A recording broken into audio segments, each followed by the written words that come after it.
ठीक है। अब हम लोग जो Yes, sir. करेंगे वो करेंगे, पहले आज करेंगे हम लोग अकाउंट इन्फो। आखिर देखो क्या होता है कि जब टैली, पहले मैं थोड़ा सा रिवाइज कर देता हूँ। हम लोगों ने लास्ट में क्या किया था, हम लोगों ने ये किया था कंपनी कैसे क्रिएट करते हैं। तो हम लोगों ने क्या किया था कि अगर हमें कंपनी क्रिएट करनी थी तो हम क्रिएट कंपनी में जाते थे और ये डायरेक्टली चेंज करनी है उन्होंने बताई थी, यहाँ पे पूरी डिटेल ला देते, तो सारी इन्फॉर्मेशन उन्हें बढ़नी बता देती। फिर कंपनी जब क्रिएट कर लेते हैं उसके बारे में फिर समझाया था। अगर हमें कंपनी अपनी खोलनी है जो मैंने क्रिएट करी थी, सेलेक्ट कंपनी में जाना है और अपनी कंपनी का नाम डालना है जो मैंने जिस नाम से मैंने कंपनी क्रिएट करी। तो मैंने एक एंटरप्राइज के नाम से बनाई थी, तो यहाँ पे खोल दिया मैंने। इसमें फिर सारी चीजें हमने डिस्कस कर ली थी कि आगे पीरियड क्या होता है, डेट क्या होती है, ये सारे फीचर्स कहाँ से खुलेंगे, कॉन्फ़िगरेशंस क्या होते हैं, तो ये सारी चीजें हम डिस्कस कर चुके थे। इसमें से एक कॉन्फ़िगरेशन कर चुके थे, डेटा कॉन्फ़िगरेशन। आज करेंगे हम लोग डेटा अकाउंट इन्फो। बेसिकली होता क्या है कि हम लोग जब कभी टैली, जब हम अकाउंट्स मेंटेन करते हैं तो टैली कंपनी को ये तो पता नहीं होगा ना कि हमारे यहाँ कौन कौन से लेजर इस्तेमाल होते हैं। ठीक है, उन्हें ये पता ही नहीं होगा कि हमारे यहाँ कौन कौन से लेजर इस्तेमाल होते हैं। तो हमें ये कोशिश करनी है, मतलब हमें ये, हम लोग तो टैली इसमें क्या कर देता है, हमें को एक ऑप्शन दे देता है कि आप क्या करो, अगर आपको जो भी लेजर बनाना है वो आप अकाउंट इन्फो में जाओ और लेजर जाके बना सकते हैं। जैसे अगर हमें कोई एंट्री पास करनी है कि बस salary account debit to cash, तो सैलरी का लेजर इसमें होगा नहीं, क्योंकि टैली कंपनी को तो नहीं पता ना कि हमारे यहाँ सैलरी दी जाती है नहीं जाती। हो सकता है मैं अपने यहाँ पे काम करता हूँ, सैलरी मैं नहीं पे करता किसी को।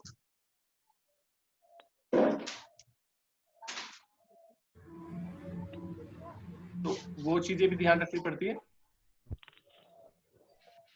ठीक है ना, तो इसलिए हम लोग क्या करते हैं, अकाउंट इन्फो का इस्तेमाल करेंगे यहाँ पर, और अकाउंट इन्फो में जा करके हम लोग क्रिएट करना सीखेंगे। सबसे पहले हम अकाउंट इन्फो में जाएंगे। अकाउंट इन्फो में होता क्या है, पहले होता है ग्रुप।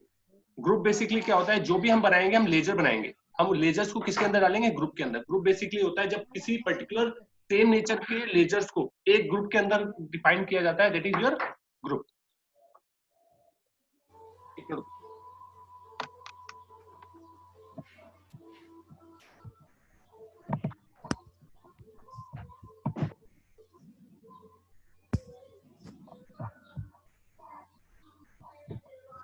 तो हम लोग क्या करेंगे, ग्रुप क्रिएट करेंगे पहले। और ग्रुप हमें बनाने नहीं है, ग्रुप बने हुए होते हैं, लेकिन हमें समझना जरूरी है कि आखिर ग्रुप होता क्या है।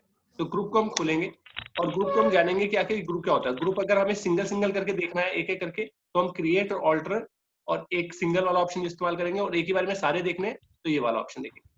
तो हम ऑल्टर पे जाते हैं। ऑल्टर में बेसिकली हम देख भी सकते हैं और उनको कुछ बदलाव करना है तो वो भी कर सकते हैं। जैसे इस पे करेंगे, मुझे सारे ग्रुप देखने हैं तो ऑल आइटम पे क्लिक करना है। जैसे क्लिक करूंगा 28 ग्रुप होते हैं, बाय डिफॉल्ट बने हुए होते हैं। बेसिकली होता है क्या है कि ग्रुप होते क्या है कि आप जब भी कोई लेजर बनाओगे वो इसके अंदर डालोगे, तो आपको पता होना चाहिए यार कौन सा ग्रुप क्या है। तो पहले अगर आप ये देखोगे तो 15 ग्रुप जो है वो प्राइमरी ग्रुप है। अगर यहाँ पे देखोगे सब प्राइमरी ग्रुप है और इन्हीं के अंदर ये सब ग्रुप्स बने हुए हैं नीचे। जैसे रिजर्व एंड सरप्लस है, वो किसके अंदर बना हुआ, कैपिटल अकाउंट के अंदर। बैंक ओडी किसके अंदर बना हुआ, लोन्स लायबिलिटी के अंदर। सिक्योर्ड लोन किसके अंदर बना हुआ, लोन्स लायबिलिटी के अंदर। अनसिक्योर्ड लोन किसके अंदर बना हुआ, लोन से लायबिलिटी के अंदर। तो हमें ये समझना है कि आखिर कब जब मैं कोई लेजर बनाऊंगा तो कौन सा चीज यहाँ पे जाएगा। जब भी आप कोई शेयर्स, कैपिटल, डिबेंचर्स, इन तरीके के लेजर आप बनाओगे तो वो किसके अंदर डालेंगे, कैपिटल अकाउंट के अंदर। मतलब जब भी आप ओनर का नाम बनाओगे, ओनर का नाम से कोई लेजर बनाओगे या शेयर्स कैपिटल के लेजर बनाओगे, वो यहाँ डालेंगे। देन उसके बाद है loans liability. Loans liability basically क्या होता है, जब भी आप किसी से लोन लोगे तो उसके जो लेजर, जैसे मैंने बनाया loans take loan from HDFC bank, तो ये वाला लेजर जो मैं बनाऊंगा वो किसके अंदर डालूंगा, लोन्स लायबिलिटी के अंदर। अब अगर तुम ये देखोगे, लोन्स लायबिलिटी के अंदर दो चीजें कैटेगरी दे रखी है, सिक्योर्ड लोन और अनसिक्योर्ड लोन। पहले तुम मुझे बताओ सिक्योर्ड लोन क्या होता है, अनसिक्योर्ड लोन क्या होता है, पता है? हेलो, नहीं सर, नहीं पता? नहीं सर। सिक्योर सर वो लोन होता है जो कि हम किसी बैंक से लेते हैं या किसी कंपनी से ना। ओके। और अनसिक्योर्ड सर वो होता है जैसे किसी हमने दोस्त से ले लिया या किसी और अदर मीडियम से ले लिया या किसी थर्ड पार्टी से ले लिया। हाँ, देखो बेसिकली होता क्या है, सिक्योर लोन अनसिक्योर लोन हम लोग जस्टिफाई, हम ये कोशिश कर, हम सोचते हैं कि यार सिक्योर लोन वो लोन होगा जो हमने जिसपे सिक्योरिटी रखवाई है, हमने जिसमें सिक्योरिटी रखवाई है वो लोन सिक्योर लोन होता है। कि जैसे मान लीजिए मैंने किसी से लोन लिया और उसने मुझसे कोई मेरी बाइक रखवा ली, मेरे घर के कागज रखवा लिए, चाहे वो मैंने बैंक से लिया हो चाहे मैंने किसी अदर पर्सन से एसेट। लिया हो, वो सिक्योर्ड हो जाएगा। दोनों सिक्योर्ड नहीं होते। इसमें एक डिफरेंस होता है सिक्योर्ड लोन वो लोन होता है जो, देखो होता क्या है कि जैसे मान लीजिए मैंने एक लोन लिया HDFC बैंक से और एक लिया मैंने अपने फ्रेंड से, दोनों ने मुझसे सिक्योरिटी रखवाई, लेकिन एक सिक्योर्ड होगा और एक अनसिक्योर्ड होगा। बैंक वाला सिक्योर्ड होगा और जो मैंने अपने फ्रेंड से लिया वो अनसिक्योर्ड होगा। क्यों? अगर मैंने अपने फ्रेंड को पैसा चुकाया नहीं तो उसके पास परमिशन नहीं है कि वो मेरी प्रॉपर्टी बेच सके, क्योंकि वो जब मेरे पास केस करेगा तो कोर्ट ये बोलेगा कि तुम उसकी प्रॉपर्टी कैसे बेच रहे हो। तो वो कहेगा कि सर मेरे से इसने लोन लिया था तो इसने चुकाया नहीं, तो मैं उसकी इस प्रॉपर्टी को इसलिए सेल आउट करके इससे रिकवर कर लूंगा। तो बैंक ये बोलेगा तुम बैंक हो क्या, वो सॉरी कोर्ट ये बोलेगा कि तुम बैंक हो क्या जो तुमने किसी को लोन दे दिया, किसकी परमिशन से तुमने लोन लिया, उसकी सिक्योरिटी वापस करो। तो इसका मतलब है जो भी लोन हम किसी अदर पर्सन से लेते हैं जो आरबीआई की गाइडेंस से या फिर रजिस्टर्ड नहीं है, अगर उस बंदे से लोन लिया गया है चाहे आपने सिक्योरिटी रखी है या नहीं है, वो सिक्योर्ड लोन नहीं है। आपको किसी ऐसी ऑर्गेनाइजेशन से लोन लेना पड़ेगा जो आपका आरबीआई से रिकॉग्नाइज्ड है। अब ये दो अलग अलग लेजर बनाने की जरूरत क्या है, बनाने हैं हमारे को, इसकी जरूरत क्यों महसूस हो रही है कि भाई हमारे को, हम देखो चाहे मैं लोन लूं बैंक से चाहे मैं लोन लूं अपने फ्रेंड से, दोनों को मैं इसी के अंदर डाल सकता हूं। तो मुझे उसके अंदर दो ग्रुप बनाने की जरूरत क्या है? ये इसलिए है, जैसे ऐसे समझो, मान लीजिए मैंने तुम्हें एक बुक दी और बुक देने के बाद मैंने तुम्हें बोला जाओ इसे ना रूम में रख के आओ। तो तुम्हारे पास ऑप्शन है बुक को रखने के 3, टेबल पे रख दो, बेड पे रख दो और अलमीरा, जो किताबों की अलमीरा होती है वहां रख दो। तो तुम कहाँ रख के आओगे? कहीं पे रख दोगे। भाई मैंने तुम्हें बोला कि भाई रूम पे जाओ, ये बुक जो है वो रूम पे रख के आ जाओ। तो अगर तुम बेड पे रखोगे तब भी मेरी बात का पूरा हो गया, कंप्लीट होगी। अगर आपने टेबल पर रखी तब भी कंप्लीट होगी। अगर आप कहीं पे भी लिखकर, आप चाहे कहीं पे भी रख दो रूम के अंदर, उससे कोई गलत नहीं होगा, क्योंकि मेरे अगेंस्ट कुछ बात नहीं हुई है, क्योंकि मैंने जो बोला था वो तुमने कर दिया। बट मान लीजिए 6 महीने के बाद अगर तुमने वो रखी टेबल के ऊपर और मैंने तुम्हें 6 महीने के बाद बोला जरा वो किताब लेके आओ, और तुम भूल गए कि आखिर वो किताब मैंने रखी कहाँ थी, तो सबसे पहले कहाँ ढूंढ?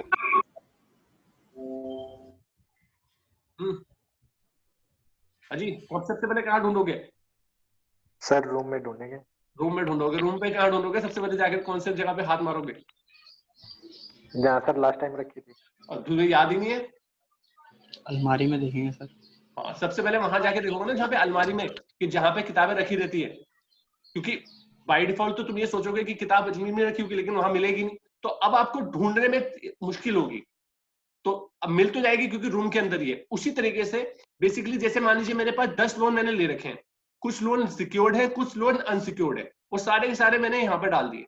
अब मेरे बॉस ने पूछा कि बताओ जरा सिक्योर्ड कौन से अनसिक्योर्ड कौन से, तो मुझे छांटने पड़ेंगे ना। इट्स बेटर है कि उनका अलग से ग्रुप बना दिया जाए और सिक्योर्ड लोन का सिक्योर्ड लोन के अंदर डालो, अनसिक्योर्ड लोन को अनसिक्योर्ड लोन के अंदर। ग्रुपिंग बेसिकली आपकी रिपोर्ट को प्रेजेंट अच्छी तरीके से बनाने के लिए की जाती है, इसलिए इस ग्रुप के अंदर 2 ग्रुप और बना रखे हैं कि जब भी कोई लोन लोगे सिक्योर्ड लोन तो सिक्योर्ड लोन के अंदर डालो, बाय डिफॉल्ट है तो सिक्योर्ड लोन रिलायंस लायबिलिटी के अंदर ही, और ऐसी अनसिक्योर्ड लोन के अंदर जो लोन है वो लोन डालो। तो इसी तरीके से आपको करना है।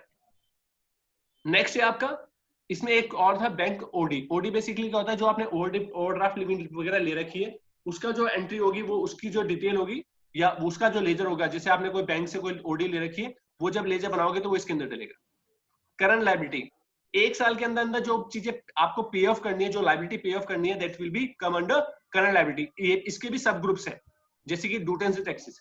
जब भी आप टीडीएस, जीएसटी या और कोई टैक्स से रिलेटेड कोई भी लेजर बनाओगे वो ड्यूटीज एंड टैक्सेस के अंदर जाएगा। बाय डिफॉल्ट है वो करंट लायबिलिटी, उसके अंदर जाएगा। प्रोविजंस के कोई भी लेजर बनेंगे वो इसके अंदर डलेंगे। सन्ड्री क्रेडिटर, जिनसे हमने उधार में सामान खरीदा है उनके नाम के जो लेजर होंगे वो हम किस ग्रुप के अंदर डालेंगे? सन्ड्री क्रेडिटर के अंदर डालेंगे। ठीक है ना, समझ में आ रहा है सभी को? Yes sir. Yes sir. है, नींद तो नहीं आ रही? Yes sir. Yes sir, No, आ रही नींद? देखो फिर देखो, फिक्स एसेट्स क्या होती है? फिक्स एसेट बेसिकली जो आपने एसेट लिए, जैसे आपने जो अपनी कंपनी के लिए एसीज वगैरह लिए या फिर कोई भी चीज लिए, फर्नीचर वगैरह, वो आपके यहाँ लेंगे। इन्वेस्टमेंट बेसिकली क्या है, जैसे मान लीजिए आपने किसी कंपनी के शेयर्स खेल लिए, डिवेंचर खेल लिए, तो आपको ये इन्वेस्टमेंट के जो वो लेजर होंगे वो यहाँ डलेंगे। करंट एसेट्स मतलब जो 1 साल के अंदर अंदर आपको लिक्विड फॉर्म में कन्वर्ट हो जाती है, वो that is will be your current assets. उसके भी कुछ लेजर्स बने हुए, जैसे स्टॉक, आप जो स्टॉक खरीदते हो वो 1 साल के अंदर अंदर कैश के फॉर्म में कन्वर्ट हो जाता है, डिपॉजिट्स, आपने बैंक मोबाइल का कनेक्शन लिया, उसमें आपने सिक्योरिटी डिपॉजिट रख दी, तो वो आपको मिलेगी ना इन फ्यूचर, तो इसलिए वो डिपॉजिट्स आपकी क्या हो जाएगी, वो लेजर क्या हो जाएगा, यहाँ पे डल जाएंगे। लोन से एडवांस, ये वाला एसेट है जो आपने लोन किसी और को आपने दिया है, तो उसके लेजर जो डलेंगे वो यहाँ डलेंगे। इसके अंदर जितने भी आपके डेटर्स होंगे, जो भी आपके कस्टमर्स हैं, जिनका लेजर उन इंसानों का जो आपका लेजर होगा वो इसके अंदर डलेगा। कैश का लेजर इसमें डलेगा, कैश का लेजर बनाओगे। जितने भी बैंक बनाओगे, जैसे मान लीजिए आपके अकाउंट है एक्सिस बैंक में, SBI बैंक में, अलग अलग अकाउंट अलग अलग जगहों पे हैं, तो सारे लेजर आपके इस बैंक अकाउंट में डलेंगे। ये है सारे के सारे करंट एसेट्स के अंदर। क्लियर है? तो ये 28 ग्रुप जो है बाय डिफॉल्ट बने होते हैं, लेकिन अगर आप ये चाहते हो नहीं है मेरे को ना एक अदर्स ग्रुप और बनाना है, कोई और किसी और लेजरों के लिए एक ग्रुप अलग से बनाना है, तो आप बना सकते हो। कैसे बनाओगे? जैसे मान लीजिए मुझे एक आउटस्टैंडिंग एक्सपेंसेस का लेजर बनाना है, तो मैं यहाँ पे जाऊंगा क्रिएट पे जाकर के, क्योंकि मुझे एक ही बनाना है तो इसलिए मैं सिंगल वाले में गया, एक्सपेंसेस का बनाया। और क्योंकि ये मेरे को सनरे, क्योंकि मेरे को करंट लायबिलिटीज, क्योंकि ये लायबिलिटीज होती है मेरे को, क्योंकि देखो बाय डिफॉल्ट आपको डालना करेंसी के अंदर है, तो मैंने डाला है करंट लायबिलिटीज के अंदर और एंटर करके इसे एक्सेप्ट करा दिया।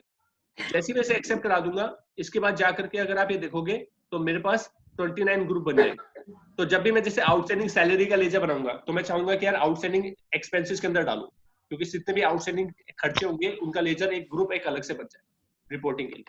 तो उसके लिए आपने ये बना दिया। आपको ये ग्रुप डिलीट करना है, आप डिलीट भी कर सकते हो। आप ऑल्टर में जाओ, उस वाले लेजर को खोलो, ग्रुप को खोलो और यहाँ पे ऑल्ट डी दबा दो। ऑल्ट डी, ये वाला लिख भी रखा है यहाँ पर, ऑल्ट डी दबाओगे और यहाँ पे यस करोगे, ये डिलीट हो जाएगा। ठीक है, ये ऐसे कराओगे डिलीट हो जाएगा। क्लियर है? अब देखते हैं हम लेजर्स कैसे बनाते हैं। लेजर्स भी ऐसा है कि आपको लेजर्स भी इसमें कुछ बनाने नहीं पड़ते, कुछ मतलब दो आपको लेजर नहीं बनाने। कौन कौन से? आप ऑल्टर में जाके देखो, ये कैश और प्रॉफिट एंड लॉस का, ये बाय डिफॉल्ट बना रहता है। आपको ये वाले लेजर छोड़ करके सारे लेजर बनाने हैं, इसमें कोई लेजर नहीं बनाना। अगर आपको एक एक करके बनाना है तो यहाँ से बना लो, और मल्टी एक साथ बहुत सारे बनाने हैं तो यहाँ से बना लो। तो आप क्रिएट पे जाओगे यहाँ से और यहाँ पे सिंगल सिंगल करके बनाओगे। जैसे मान लीजिए मैंने बनाया कैपिटल का,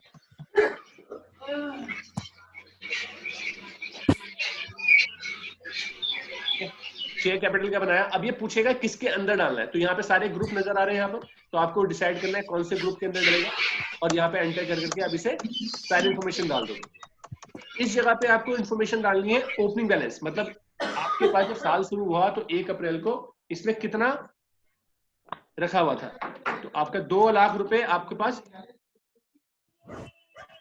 ठीक है, 2 लाख रुपए आपके पास मान लीजिए कैपिटल थी, तो आप इसे एंटर करोगे। देखो बाय डिफॉल्ट उसने क्रेडिट उठा लिया अपना आप, देखो ये क्रेडिट अपना उठा लिया, क्योंकि कैपिटल का जो पॉजिटिव बिहेवियर होता है वो क्रेडिट होता है, लायबिलिटी होती है तो वो हमेशा क्रेडिट होती है, इसलिए वो बाय डिफॉल्ट उसने क्रेडिट उठा दिया। तो जिस चीज को आप जिस ग्रुप में रखोगे, ग्रुप की डिसाइडिंग, ग्रुप के अकॉर्डिंगली ये वाले चीज डिसाइडेड हो जाएगा। अब जैसे मान लीजिए मैंने ड्राइंग डाला, ड्राइंग डाली और यहाँ पे इसको भी क्योंकि कैपिटल के अंदर डल दिए, और मैंने यहाँ पे इसको डाला, इसमें लिखा मैंने 20,000। अब ये भी डेबिट उठाएगा, क्रेडिट उठाएगा, लेकिन ड्राइंग का जो बिहेवियर होता है वो अगेंस्ट चलता है, मतलब वो विड्रॉल होती है तो उसको हम डेबिट करेंगे मैनुअली, तो उसे हम डेबिट कर देंगे। तो कुछ चीजें जो आपको मैनुअली करनी है उसे मैनुअली भी कर सकते हैं। फिर उसके बाद जैसे आपने और लेजर बना दिया, तो आपने एक और लेजर बना दिया, जैसे SBI का लेजर बना दिया, तो इसको हम बैंक अकाउंट में रखेंगे। ऐसे एंटर करके जाएंगे, यहाँ पे जितनी इन्फॉर्मेशन आपके पास है, अकाउंट नंबर, FSC कोड, सारी इन्फॉर्मेशन डाल दो, बैंक का नेम, एड्रेस, उसकी वजह है, सारी इन्फॉर्मेशन यहाँ पे डाल सकते हो, जो भी आप डालना चाहो, मैंडेटरी है नहीं कुछ। आपके आप बैंक पे कितना पैसा रखा हुआ आपने डाल दिया कि मैं मेरे पास बैंक में 1,50,000 रखे हुए, ठीक है। इसके बाद अब आपको मान लीजिए मैं एक सिंगल सिंगल करके बताता हूँ, पहले मैं बताता हूँ कि अगर कोई लेजर आपको डिलीट करना है, ठीक है ना, तो आप कहां से करोगे? सेम तरीका, ऑल्टर पे जाओ, उस लेजर को खोलो और ऑल्ट डी करके यस कर दो, डिलीट हो जाएगा। ठीक है, एक साथ बहुत सारे बनाने हो तो क्रिएट पे जाओ। अब यहाँ पे मल्टी में क्या करना है, जैसे मान लीजिए आपको बोला बैंक अकाउंट बनाओ सिर्फ, जैसे आपके मान लीजिए 2 बैंक अकाउंट है, तो आप बार बार नहीं चाहते कि अंदर में बताऊं कि अंदर ये बैंक के जाएगा, तो आप ऊपर रख दो बैंक अकाउंट और यहाँ पे लिखो जैसे एक्सिस बैंक लिखा आपने,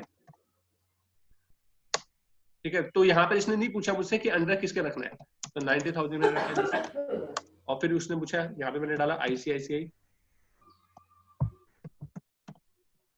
ठीक है, फिर मैंने डाला 20,000 पे, 60,000 पे।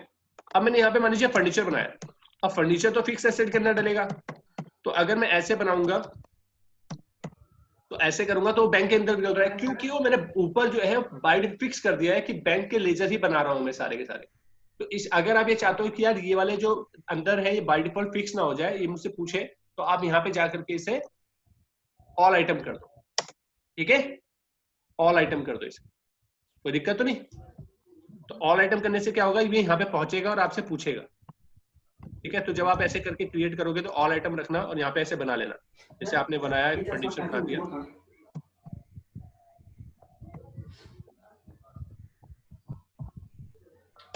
फिक्स एसेट के अंदर डलेगा।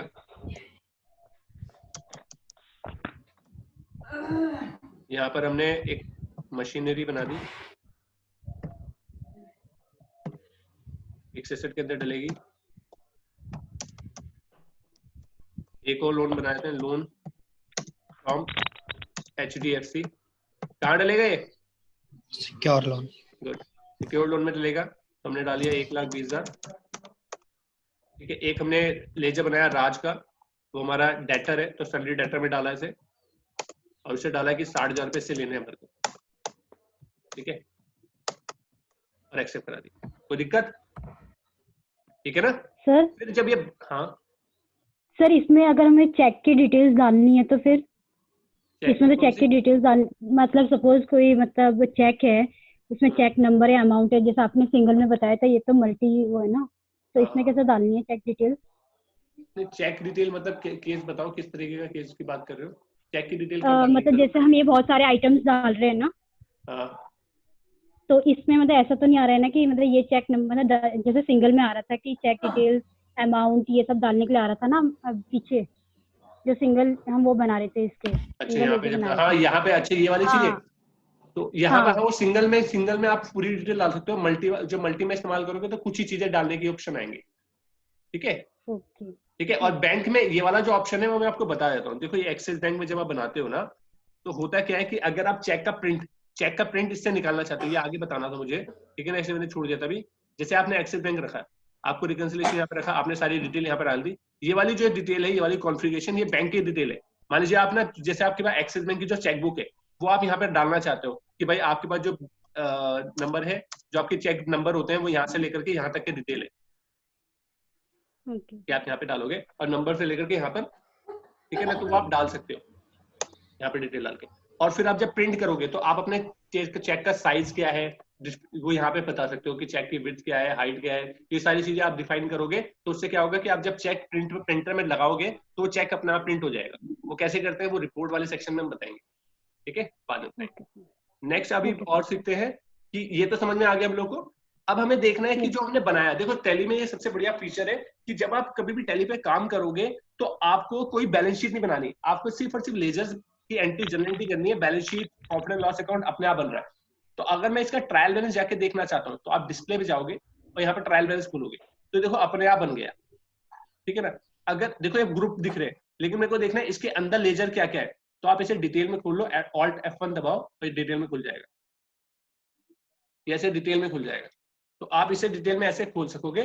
और ये देखो नीचे डिफरेंस मैच कर रहा है, ये मैच कर रहा है ना टोटल।